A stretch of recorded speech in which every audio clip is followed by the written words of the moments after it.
Hi friends, మీకు ఈ video నచ్చినట్లయితే లైక్ చేయండి, సబ్స్క్రైబ్ చేయండి. పల్లవితో అక్కడున్న అమ్మాయి నేను దొరికిపోతే మిమ్మల్ని కూడా పట్టించేస్తాను చెప్పేసి అంటుంది. ఆ మాటలు వినగానే అక్కడున్న పల్లవికైతే చాలా కోపం వచ్చి అక్కడున్న ఒక రాడ్డునైతే తీసుకొని ఆ అమ్మాయి తల మీద గట్టిగా కొడుతూ ఉంటుంది. అది తగలగానే అక్కడున్న అమ్మాయి కింద పడిపోతూ ఉంటుంది.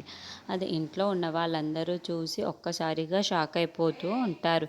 ఏంటి పల్లవి ఇలా చేసింది అని చెప్పేసి తన దగ్గరకు వస్తూ ఉంటారు. ఇంతలో అక్కడున్న పల్లవి అయితే మీరందరూ చూసేశారు, ఇప్పుడేం చెయ్యాలి అని చెప్పేసి చాలా టెన్షన్ పడిపోతూ ఉంటుంది. ఇంతలో అక్కడున్న పల్లవి దగ్గరికి అందరూ వచ్చి, ఎందుకు పల్లవి ఇలా చేశావు, అమ్మాయిని ఎందుకు అంత గట్టిగా కొట్టావు చెప్పేసి అడుగుతూ ఉంటారు. ఆ మాటలు వినగానే అక్కడున్న పల్లవి అయితే, ఆ అమ్మాయిని పట్టుకోబోయాను, ఆ అమ్మాయి నన్ను గొంతు పిసికేయబోయింది, అందుకే ఆ అమ్మాయిని ఏం చేయాలో తెలియక ఇలా కొట్టాను, ఆ అమ్మాయి ఆ మాత్రానికే పడిపోయింది అని చెప్పేసి అంటుంది. చూడగానే అక్కడున్న వాళ్ళందరూ ఒక్కసారిగా షాక్ అయిపోయి, ఎందుకు పల్లవి అలా చేశావు అని చెప్పేసి అనుకుంటారు.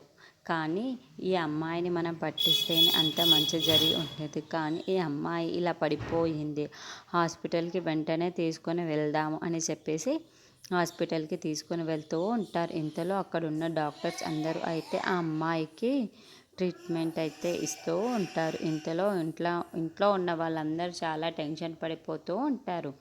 ఆ అమ్మాయికి ఏమైనా జరిగి ఉంటే మొత్తం టెన్షన్ పడేది మన కుటుంబమే మీద అని చెప్పేసి చాలా టెన్షన్ పడుతూ ఉంటారు. అక్కడున్న పల్లవి మాత్రం, అమ్మాయి కోలుకోకుండా ఉంటేనే నేను అనుకున్నది సాధించగలను, లేదంటే లేదు అని చెప్పేసి చాలా కోపంగా అనుకుంటూ ఉంటుంది. ఇంతలో అక్కడున్న అవని అయితే ఇంట్లో ఉన్న వాళ్ళందరికీ ఫోన్ చేసి చెప్తూ ఉంటుంది.